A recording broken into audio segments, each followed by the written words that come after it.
Hi guys, magandang araw po sa ating lahat and welcome again sa aming YouTube channel. Ngayon po ay andito na naman po tayo sa Manawag, Pangasinan, kung saan inaayos po natin yung mga gamit. Nag-install po tayo ng mga gamit para sa filter at sa oxygen. Ayan, nakamotor lang po tayo.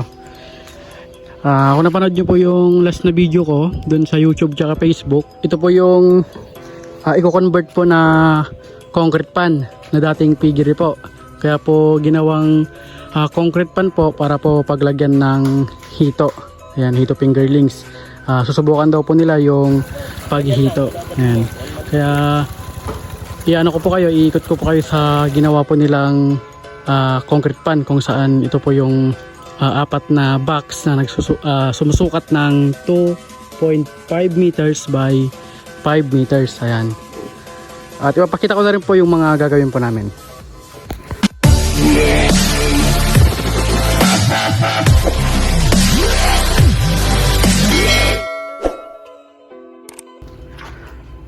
At yun nga mga kaito, ito po yung source po nila ng tubig, yung makina na ito, tapos yung sa Jetmatic, sa deep well.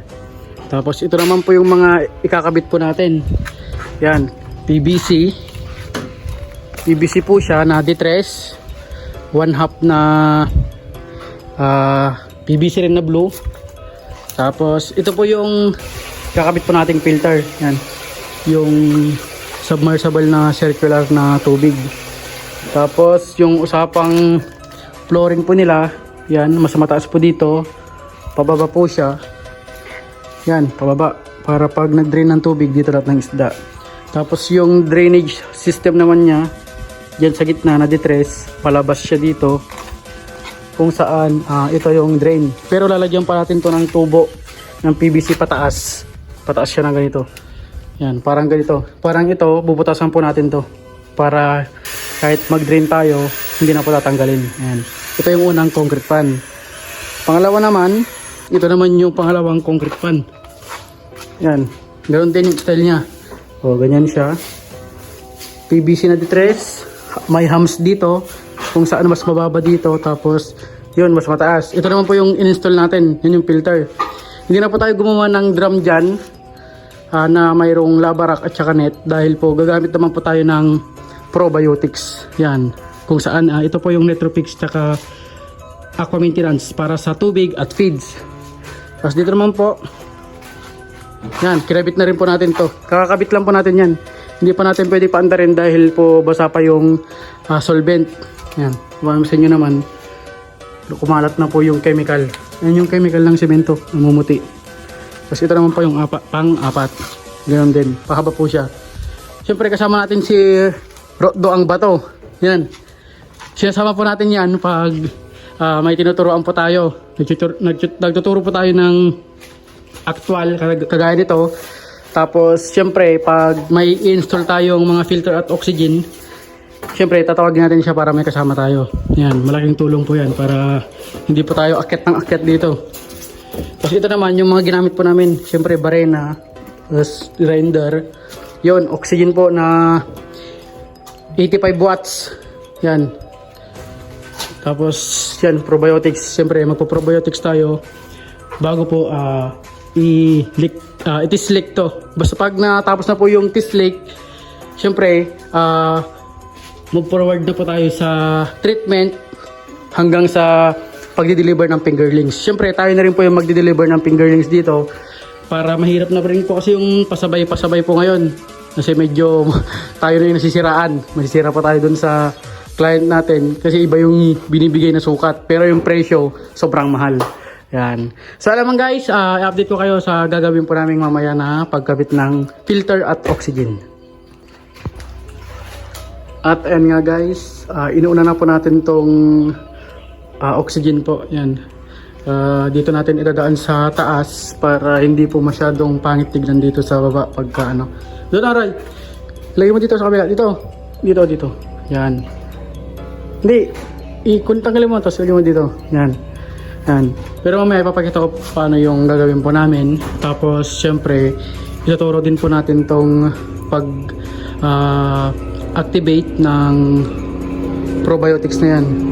Tapos, pero sa pag-activate ng probiotics na ito na po yung gagamitin natin, mas maliit para hindi masyado sa kuryente.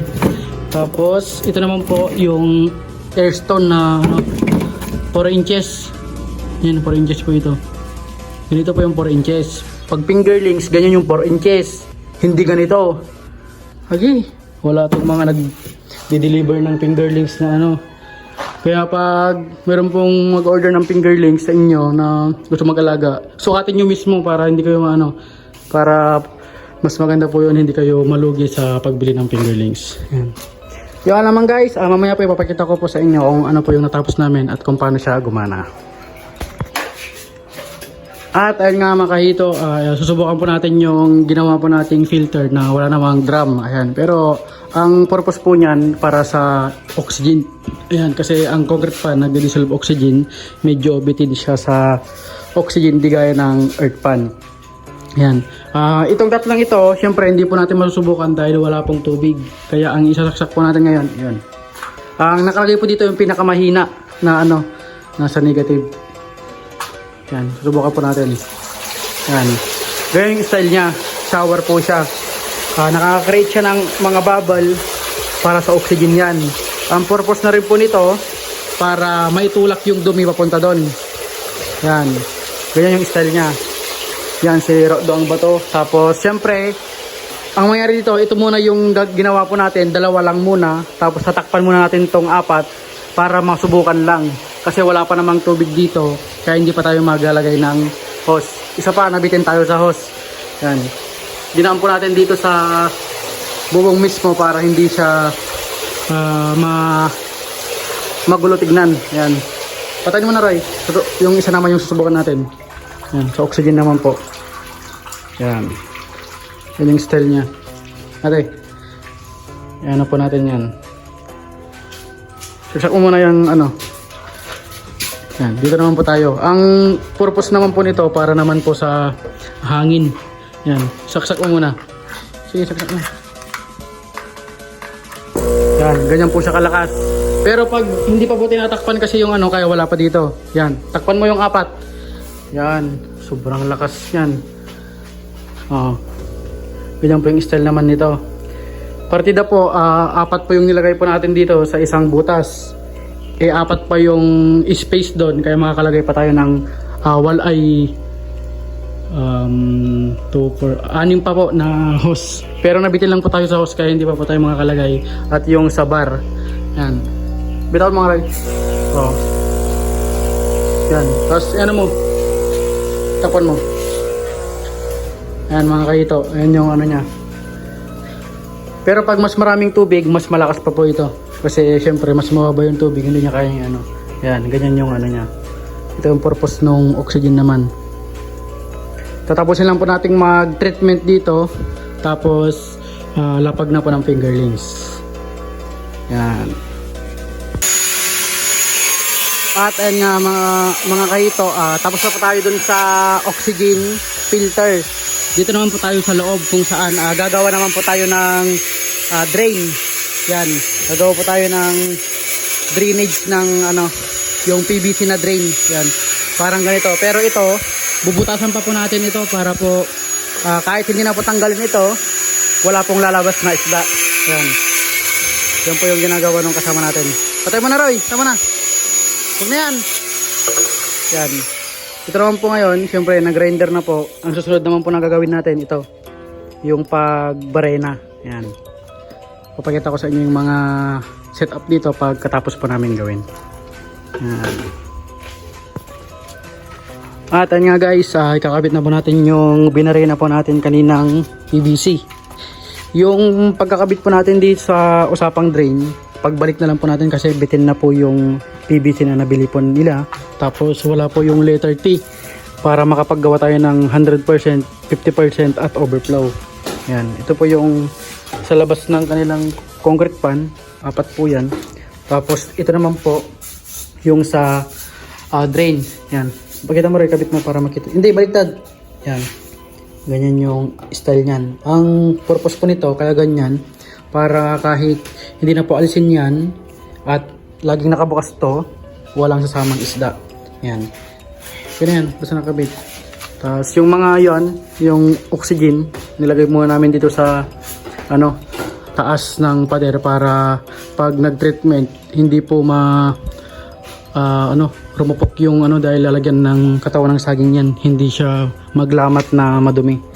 Yan. Tapos ganito rin sa kabila. Yan, ganyan din. Kahit may isda yan tapos naka-drain, hindi po makakalabas. Yung mga gamit po na ginamit po natin, itong mga to, ito yung mga natira. Yan. Malaki po ito, 85 watts. Tapos yung probiotics, tinuro din po natin sa mag-aalaga kasi yung may-ari dito, si Boss Lou, nasa ibang bansa. Yan. So alaman guys, maraming salamat po sa panood ng video nito. Kung bago pa lang sa aming channel, don't forget to click subscribe button, notification bell para laging updated sa susunod pa namin videos. Thank you. Try naman sabi mo sa ginawa natin. Okay. Okay.